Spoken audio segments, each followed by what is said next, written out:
Assalamualaikum warahmatullahi wabarakatuh.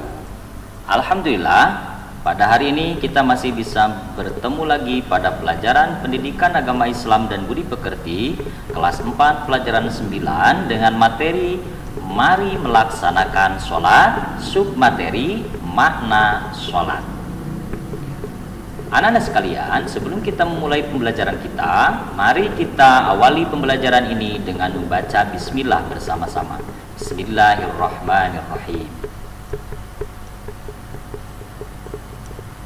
Adapun tujuan pembelajaran kita pada kesempatan kali ini adalah setelah kalian menonton video ini, Bapak harapkan kalian dapat menjelaskan pengertian sholat, kemudian juga dapat menjelaskan tata cara sholat, dan kemudian juga dapat menjelaskan keutamaan sholat.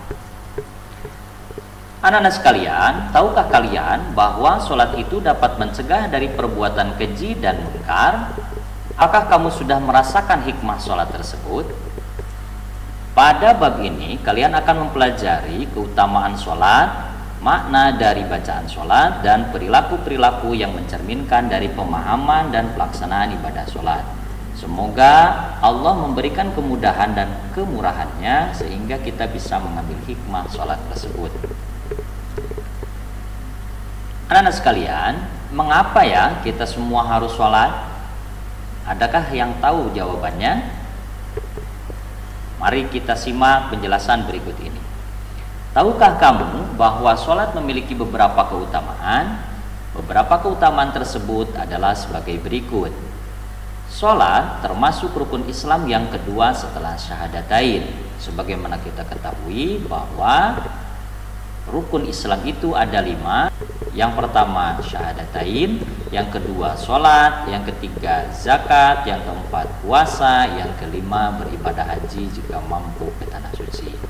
Anak-anak sekalian, selanjutnya sholat diwajibkan atas muslimah yang perintahnya disampaikan oleh Allah secara langsung kepada Nabi Muhammad SAW pada saat itu, di mana kejadian tersebut pada peristiwa Isra dan Mi'raj Nabi Muhammad SAW.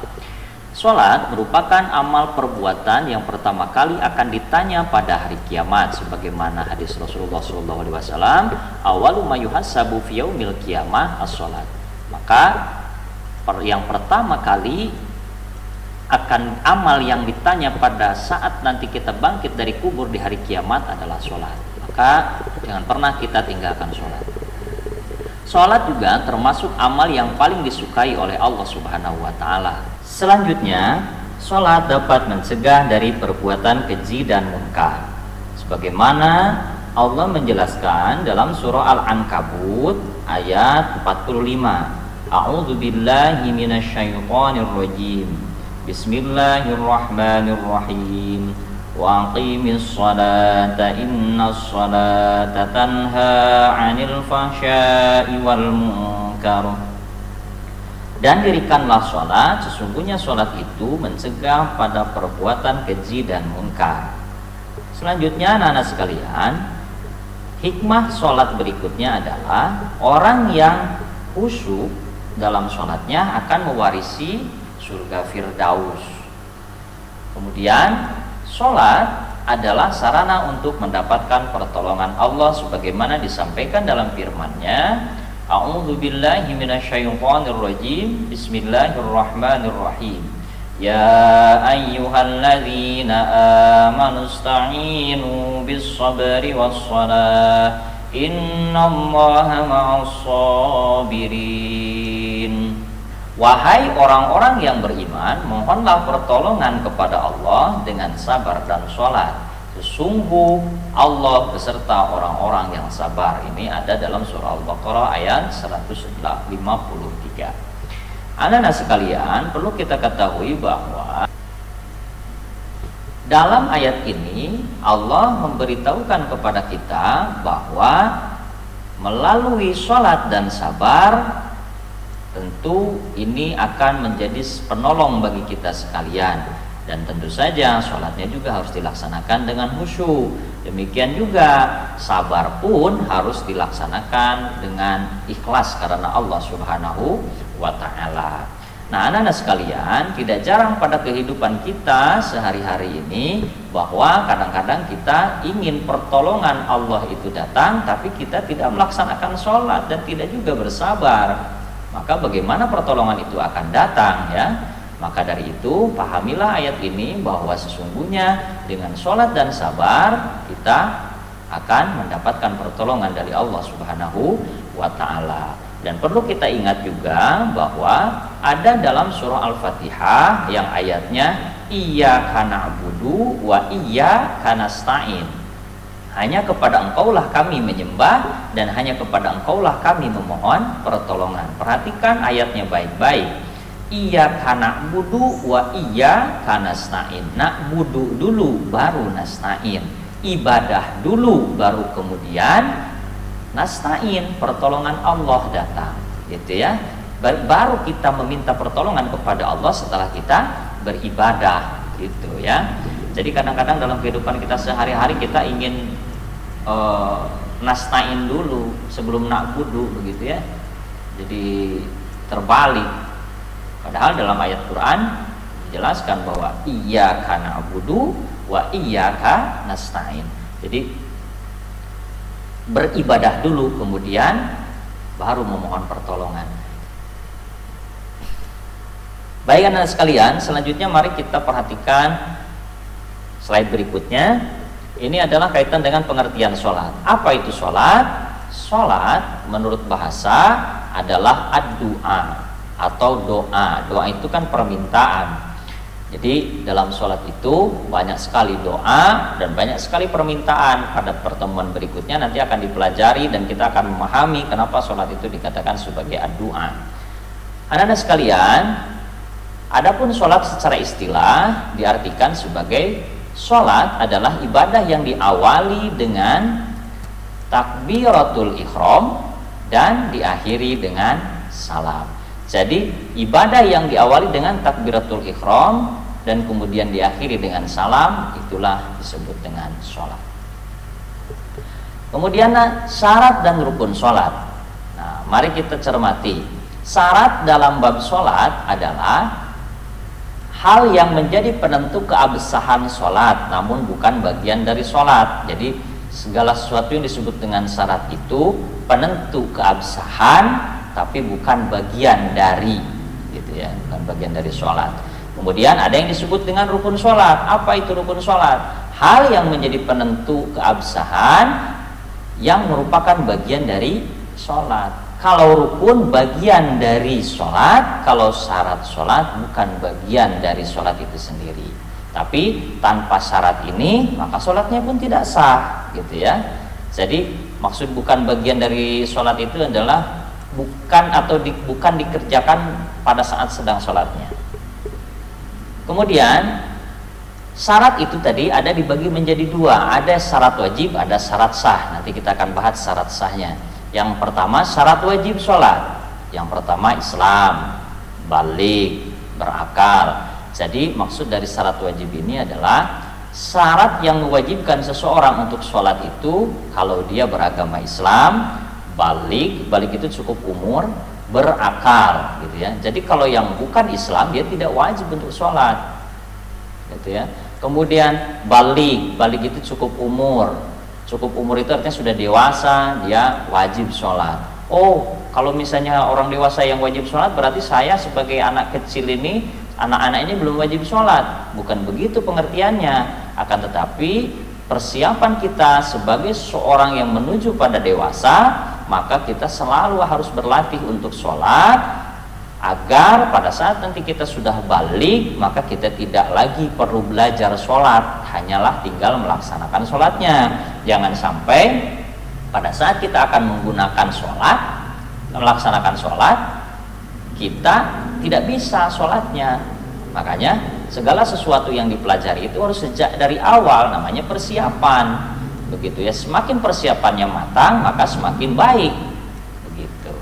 Kemudian berakal itu artinya tidak gila. Jadi kalau orang gila tidak wajib sholat, gitu ya. Tidak wajib dia untuk sholat orang yang gila, hanya orang berakal saja yang wajib sholat. Kemudian Syarat sah sholat. Syarat sah sholat itu artinya adalah yang menjadikan seseorang itu menjadi sah sholatnya jika dia suci dari hadas dan najis. Nah, sebagaimana kita sudah pelajari pada beberapa waktu yang lalu kaitan dengan hadas dan najis, kita harus suci badan ini dari hadas dan najis. Kemudian menutup aurat dengan pakaian yang suci, ya, menutup aurat.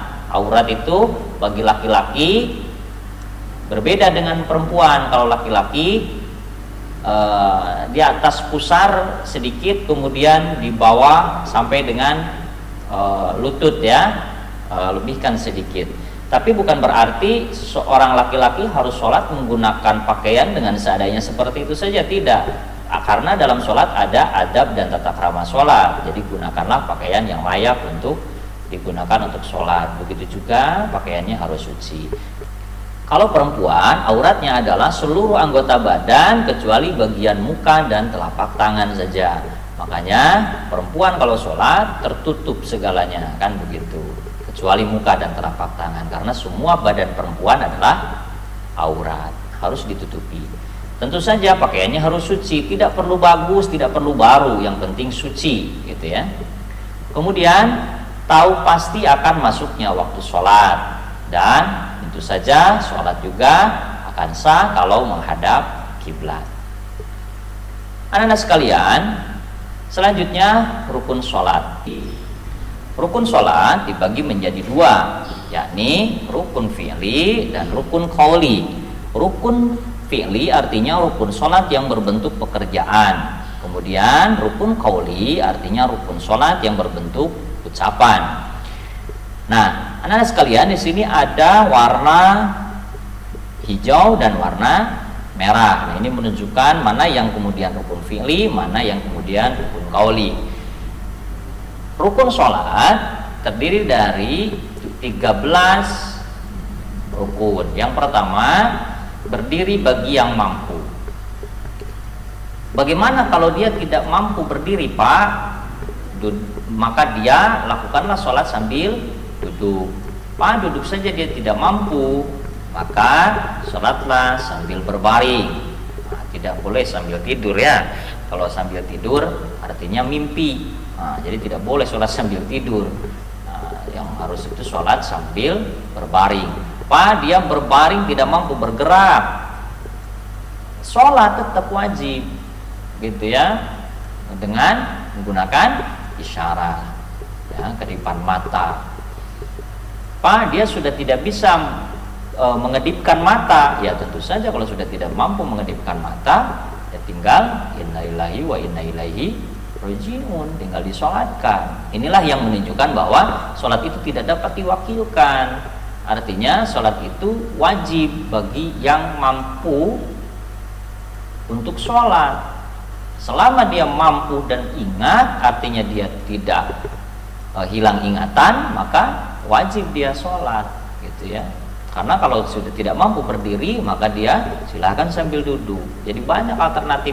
Kalau dia tidak mampu melaksanakan dengan berdiri, sambil duduk. Kalau tidak bisa sambil duduk, sambil berbaring. Tidak bisa sambil baring menggunakan isyarat. Kalau sudah tidak bisa menggunakan isyarat, ya berarti sudah innalillahi wa inna ilaihi rajiun, tinggal disolatkan, gitu ya. Maka selama kita hidup, laksanakan sholat. Yang kedua, rukun sholat adalah niat di dalam hati. Pak, yang diucapkan itu bagaimana? Berarti yang diucapkan itu adalah sunnah, gitu ya. Jadi yang wajibnya itu yang ada di dalam hati. Kemudian yang ketiga, takbiratul ihram. Yang keempat, membaca surah Al-Fatihah pada setiap rakaat. Yang kelima, ruku dan tumaninah. Tumaninah itu apa? Tumaninah itu artinya berhenti sejenak. Kemudian i'tidal setelah ruku atau bangkit dari ruku, namanya i'tidal, dan tumaninahnya. Kemudian sujud 2 kali dengan tumaninahnya juga. Kemudian duduk antara 2 sujud dengan tumaninahnya juga. Kemudian duduk tasyahud akhir. Kemudian membaca tasyahud akhir. Jadi bacaannya, ya, yang tadi duduk tasyahud akhirnya. Kemudian selanjutnya membaca tasyahud akhir. Yang ke-11, membaca sholawat Nabi pada tasyahud akhir. Kemudian membaca salam yang pertama, yang ketiga tertib melakukan rukun. Maksudnya adalah tertib itu harus berurutan, ya, dari 1 sampai dengan 13 harus berurutan. Tidak bisa kemudian dia tukar-tukar, i'tidal dulu baru kemudian ruku, setelah ruku kemudian takbiratul ihram, tidak bisa, harus berurutan. Itu rukun sholat. Jadi nama yang dimaksud dengan tertib dalam melakukan rukun itu adalah berurutan.